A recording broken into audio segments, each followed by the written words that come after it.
We All right. welcome Mohanad Alhouni, who is a Gustavus Adolphus College alum. At his time at Gustavus, he won an ITA National Championship. In 2020, he was awarded Men's Athlete of the Decade and is now a teaching pro at Lifetime Fitness down in the Minneapolis, St. Paul. Mo, how you doing, man? Good. Thanks for having me, guys. Good to see you. Super excited to have you. Man, Yeah. when Matt and I were talking about, potential guests who we wanted to have on the show, you were definitely shot up right to the top of the list. Had to get a few interviews out of the way to get, here a little bit. But you're gonna put BD on blast like that. It was at this moment that he knew he up. Which was awesome. I watched that too. It was really good. Good talk you guys had there too. Appreciate that. For kind of the listeners who don't maybe necessarily know you, can you just kind of give a little background? So you're from Libya. You came over in 2011, right? And then kind of just transitioned to having an incredible tennis career over here. I know you played tennis over there too. Can you just kind of tell your story and stuff, Mo? Yeah. So you were spot on. I grew up in the Middle East, Libya, as well as in Egypt. Lived there until I was 15 years old. Went to school there, played tennis, traveled across North Africa, competing and representing Libya in under 12 and 14s. And then eventually, once I got to 15, 16 years old, I wanted to do more with tennis as well as school. So I was able to come here. I have a cousin who used to live here who helped us out, my brother and I, to come here and pursue tennis as well as academics. Lived 1 year in Duluth, Minnesota, and then went to school there. That's where I met my host family. And then eventually we kind of moved to the cities in 2013. And I've been living in Minneapolis area since then. And went to Gustavus for 4 years for undergrad. And then when I graduated, started working at Lifetime for about 5 years as a tennis pro. And in 2019, I went back to get my master's in sports management, which was really helpful, kind of complementing with what I'm doing now, as well as what I did in undergrad, which was just business management. But yeah, so I just graduated grad school this past December, and now I'm continuing to add in more hours with Lifetime as well, and as well as working on my residency here in the States. So awesome, congrats, man. That's really cool. Thank you. So kind of hitting that first part. So so you were on the national team for Libya, or is it for Egypt? I know you said both. Right, Libya. But sometimes, in summers, my dad and the federation would send us to Egypt to train or play tournaments, as well as Tunisia, which was a neighboring country that I practiced and have really good friends there that I worked with, as well as played with and played in that country. So how it goes too back home, and maybe for a lot of the audience who don't know, how here in the States, you guys travel from, state to state to compete in USTA, right? You go to Florida, California, Minnesota, and a lot of the states are close-ish to each other. That's a 2-hour flight, whatever it is. That's the case kind of back home, where I did a lot of my tournaments that I played under 12 and 14s and the African championships, where, I traveled to Algeria, to Morocco, to Nigeria, to Congo, to Libya, to Kenya. So there was a lot of traveling going on, but we did most because Libya didn't have as many tournaments. But in the outside, so I usually kind of would do some traveling there. And then in 2013, that's when I was able to also represent Libya after I came here and had to travel to Turkey in the Mediterranean Olympics, which was all the countries that are neighboring in the Mediterranean Ocean participated in it, such as Spain, Italy, and obviously Libya is one of them. I did that for 2013. It was a couple weeks of a tournament. And I still remember who I played. I lost to a guy who back then used to play for Ohio State. His name is Blas Rolla. So really good guy. So awesome. Where in the kind of lineup of national team Libya were you? So I was top 2. We had a really good guy who till this day I try to keep up with him in social media and stuff. His name is Faris Garcia, who played at Illinois.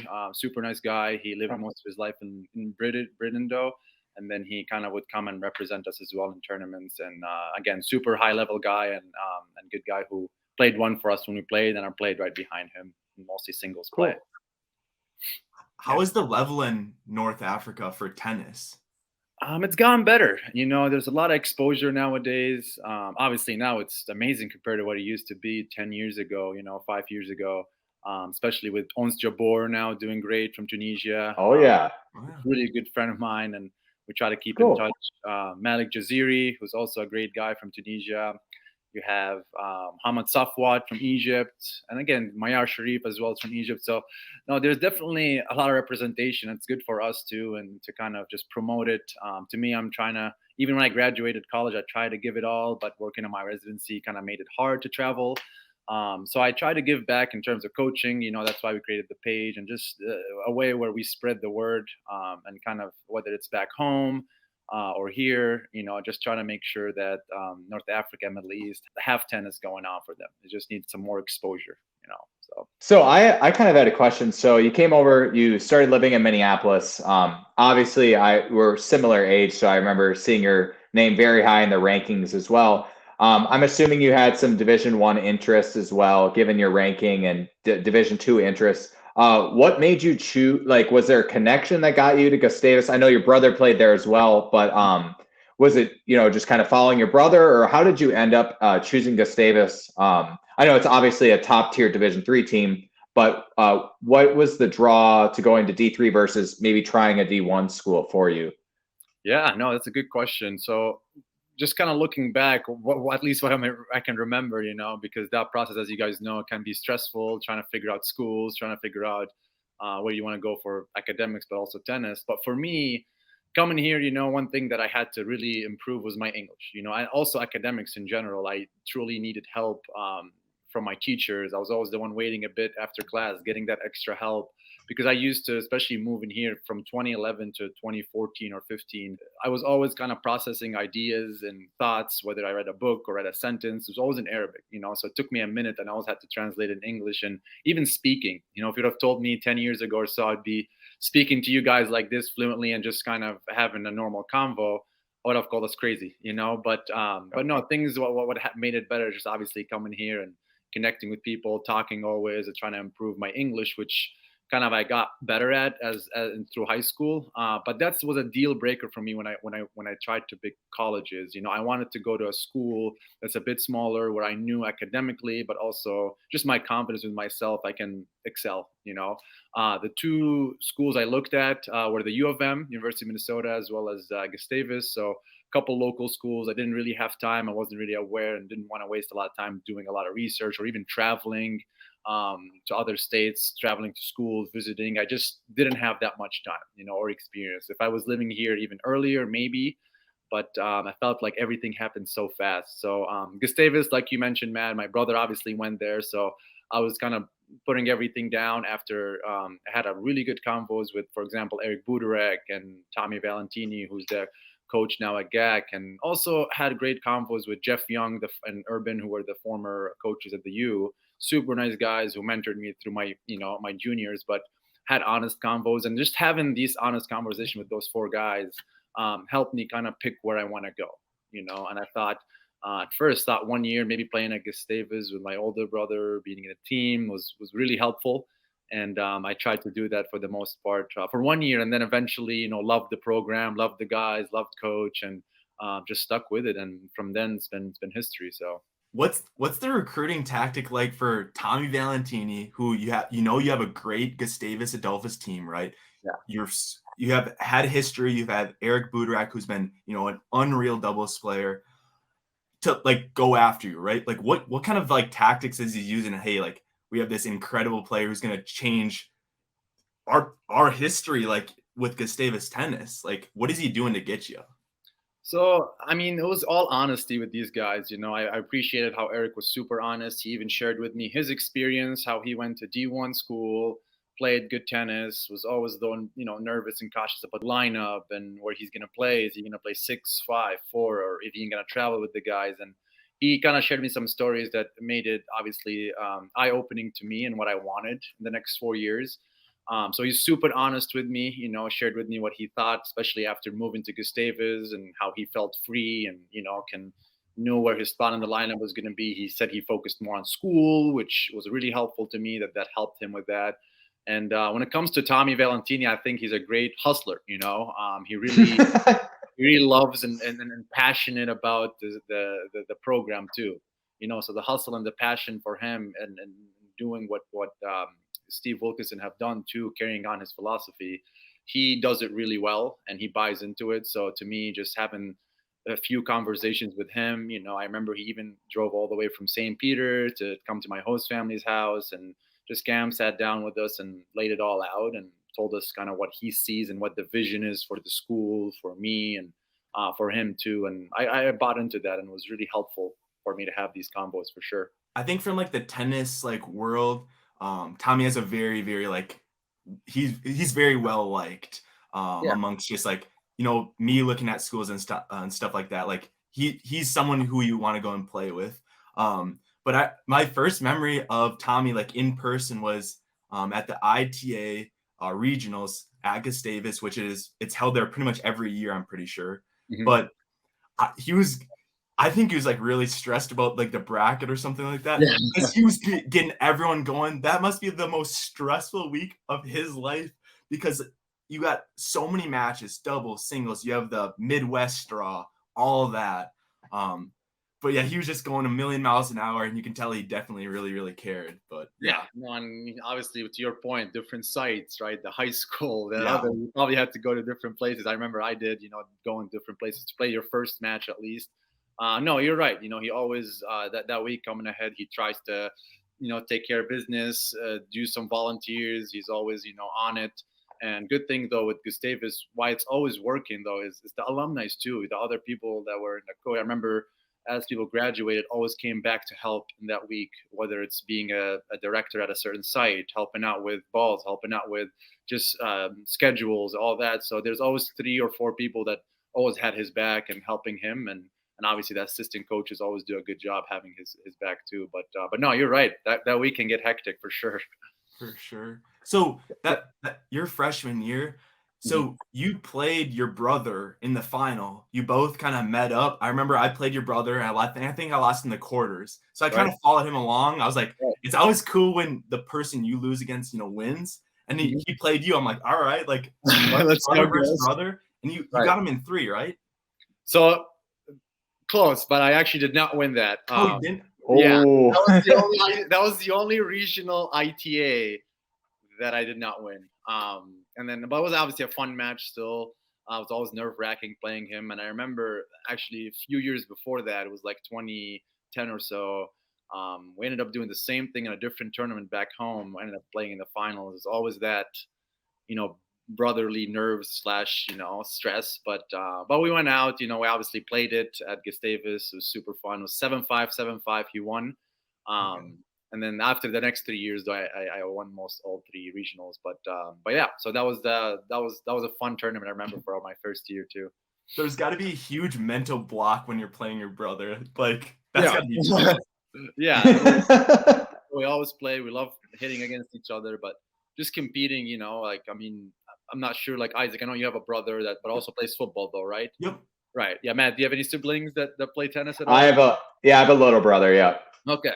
Yeah. So like having that brotherly, competition, whether you guys are even close to the same level, whether or not, there's always something, So Let's talk a little bit about the national championship you won your senior year, I believe, correct? Right. 2017. That was that spring, or that fall. Sorry, that fall, because it was So let's talk about that year. Like, I know you were ranked number 1, probably, I think, going into that year, correct, or close to it. Yep. And what does it feel like when that ranking comes out, where you're the number 1 player in the country? How is that different from previous years where you're not expected to win? And what was it like playing with kind of like a target on your back the entire year? Because as the number 1 player in the country, you're the guy the entire country is chasing. So what was that experience like for you? And then eventually coming through.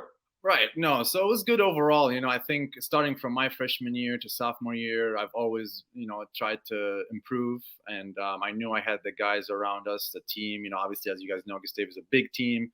It's always helpful being in a team like that kind of pushes you and takes all the stress off you. And so my freshman, sophomore year, I would say I put a lot of pressure on myself, and I was always chasing those guys, right? So it's always kind of playing the seniors, the juniors that are already there, And yeah, I would make it close, but I end up, losing for the most part my freshman and sophomore year. And then junior and senior year, as that hit, I think I started to let go more. So I remember I used Sindra, who is a great person, a psychologist at University of Mankato. She's really great at what she does, especially, and she actually works with the Vikings too. But she helped us for that couple of years, I think. I think that's when we started working with her. Tommy kind of got her on a schedule, whether it's with us individually or with the team. She would come in on weekends, just do the exercises. At first, it took me a minute to buy into what she was talking about, and how to deal in matches, why mental is so important and physical. For me, like between me and you guys, like it's always been tough for me. I've always relied on my talent, the tennis part, and I was kind of always good to go like that. But once she came into our lives and kind of helped us my junior and my senior year, that kind of I started letting go more, and she as well as Tommy helped me realize that tennis is the easier part of my life. I came here, moved here to the States, which I don't know if I mentioned, but I moved here without my family. I came here by myself. Oh, wow. Yeah, I came here by myself as well as my older brother, and my mom and dad were back home. My younger brother was back home at that time as well. So coming here, I think I took that for granted, and I think my senior year I still was stressing, and junior and senior year, prior to that I was stressing about the lineup, about what's my NCAA ranking, who am I going to beat, what if I play this guy, can I beat him? So it's always like that. Practices, same thing, which you guys I'm sure you experience is, what if I lose to this guy? Am I going to go down in the lineup? Am I not? So all these thoughts happen.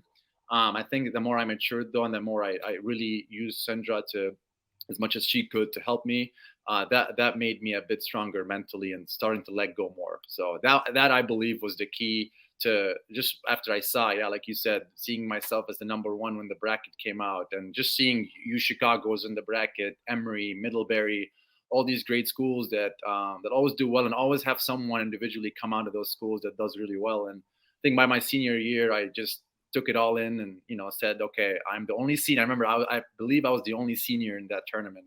So I tried to take that to my advantage too, just having that maturity, the seniority, and just said, what, like mentally going to that tournament, at least what helped me is like mentally you're experienced more than these guys, played a bit more matches than these guys, even though like those guys were super, super talented. I still remember the young guy from Chicago came in, like tennis wise, I think he was better than me tennis wise. But that's what I held my ground more mentally. I tried to stick with him and I tried to win with just having that experience. And I think that worked. So when you won in 2017 in the fall, you got invited to the Oracle national that was at Indian Wells. Like, how'd you do in that? I couldn't find any results on that. Right. So that's good. That's a good way to bring back the memories. Yeah. Let's go.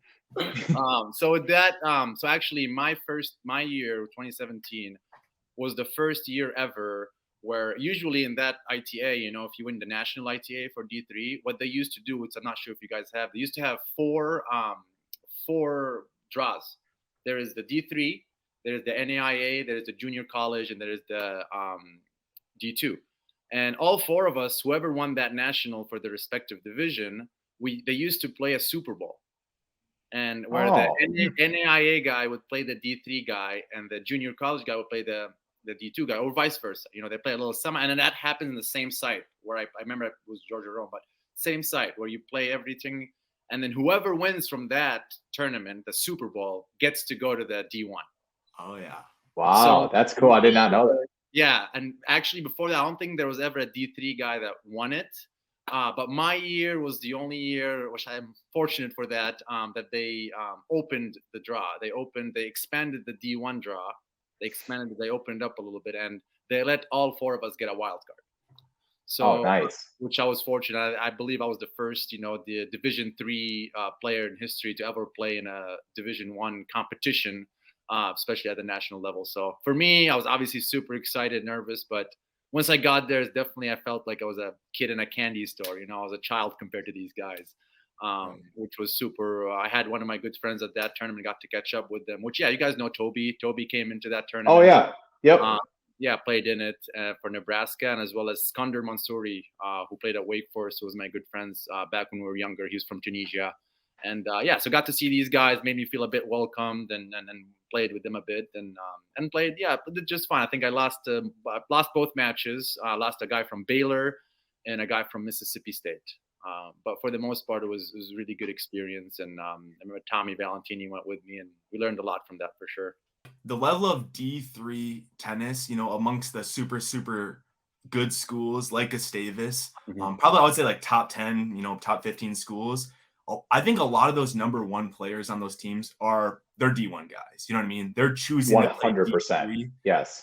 And it's not like that for other sports. So it's super cool that, someone like yourself, where you go to a D3 school and you're arguably one of the best players in the state, you know what I mean? If not the best player, which is crazy to think. But yeah, having that opportunity to play against like the big guys, that's super cool. I played for North Dakota. We'd always see you guys at a lot of the mid-major D1 stuff.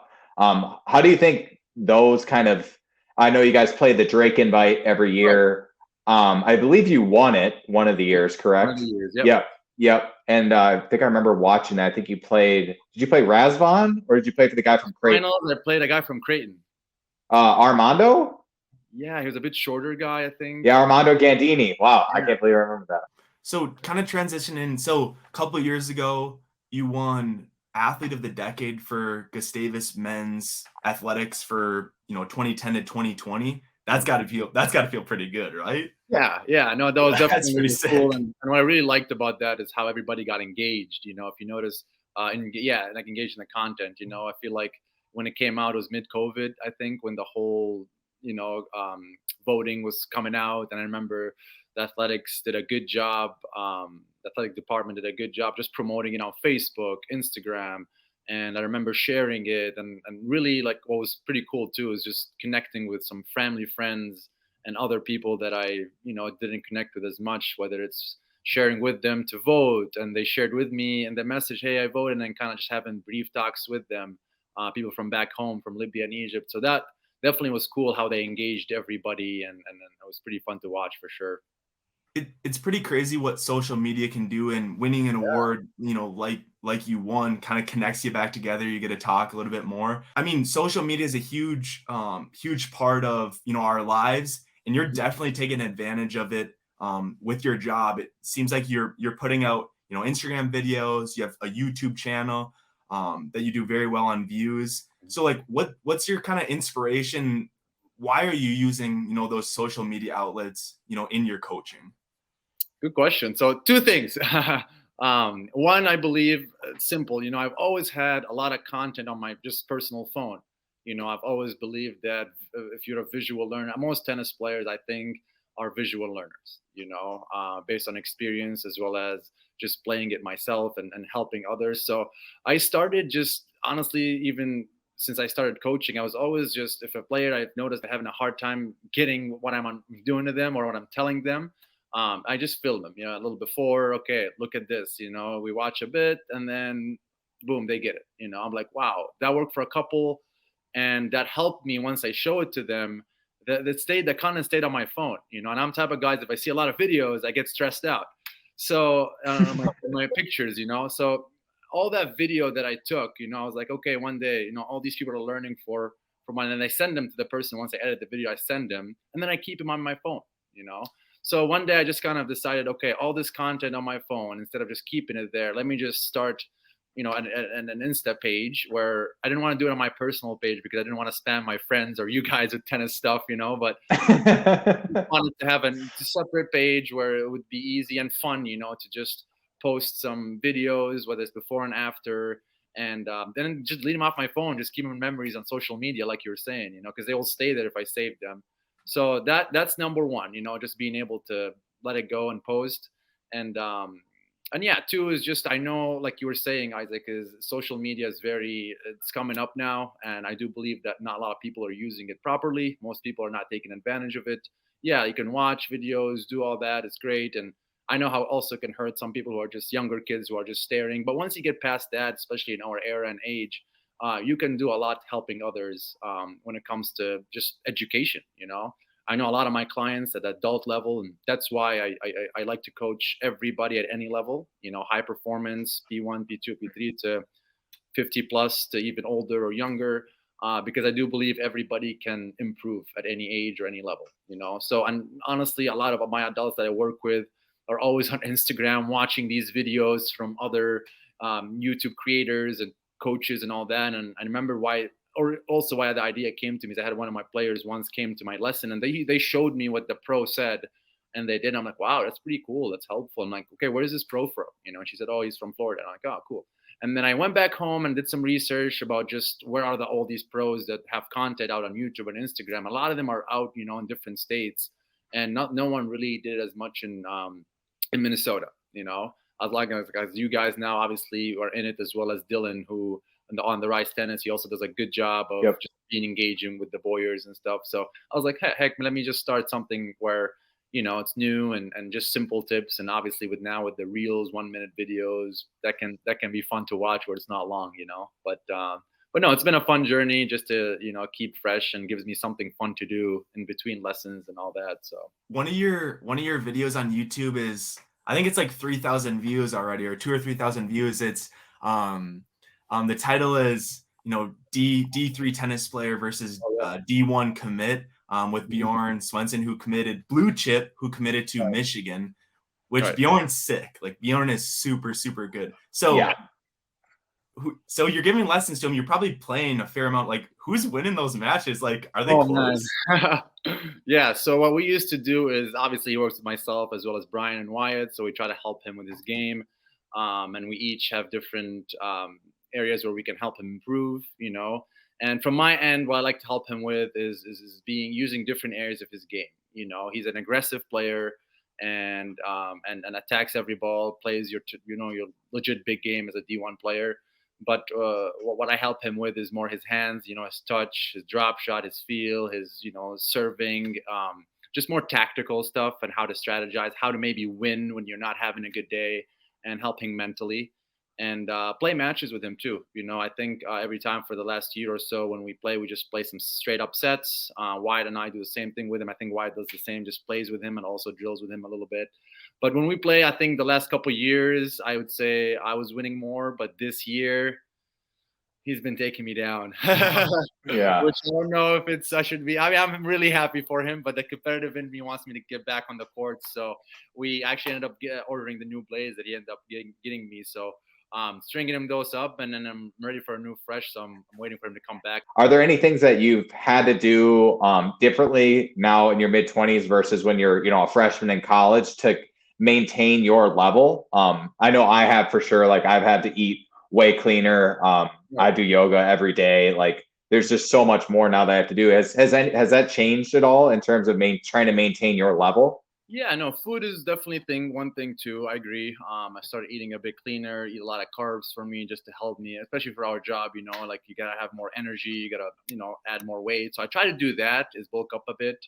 And number two too is rolling whenever I can between lessons. I always have 15, 20, 30 minutes and try to take advantage of the foam rolls that we have in the office. Just spend 5 minutes in that, 10 minutes, whatever it is. It's helpful, And stretching, I don't do as much. I should probably stretch more because the lower back's feeling it.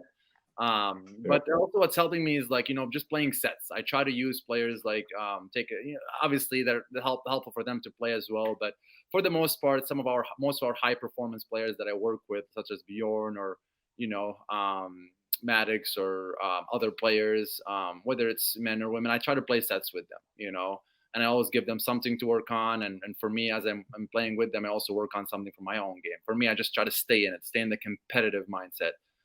Because coaching, sometimes you say a lot of things, but you don't do them, you kind of forget about them when you're competing. But so we're gonna see. So Isaac and I might see you in some doubles draws this summer. Is what you're saying? Oh, hey, I heard. Yeah, South Dakota maybe. The On the Rise tennis one, OTR is also having. Oh, we'll be there. I'm forcing Isaac against his will to play that with me. So hopefully we can get a little battle going. Yeah, so that's local here, and hopefully we can kind of play that as well as maybe the Pine Tree. I'm trying to just, like you said, just stay a bit competing.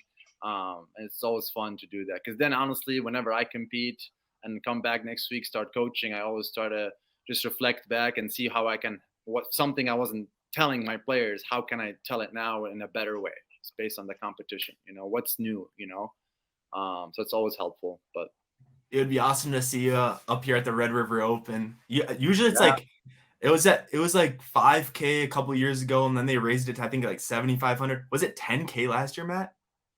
Yeah, it was 10K. Now it's 15 this year. 15K. Wait, where is that at, you said? Fargo. Fargo. Yeah. Fargo. Yeah, well, yeah, that's Yeah. true. Wyatt always goes to that. So Wyatt's trying to get me to go to some of these tournaments. So this summer will be a summer where we take a road trip, and obviously we'll see you boys too, and play some good tennis for sure. Mo, appreciate you coming on and chatting with us, having a great conversation. I'm super excited to see, kind of next steps for you, whatever you do with tennis or just in general. Thank you, Mo. Yeah, for sure. Thank you, guys. Good to see you again, and we'll see you soon on court for sure.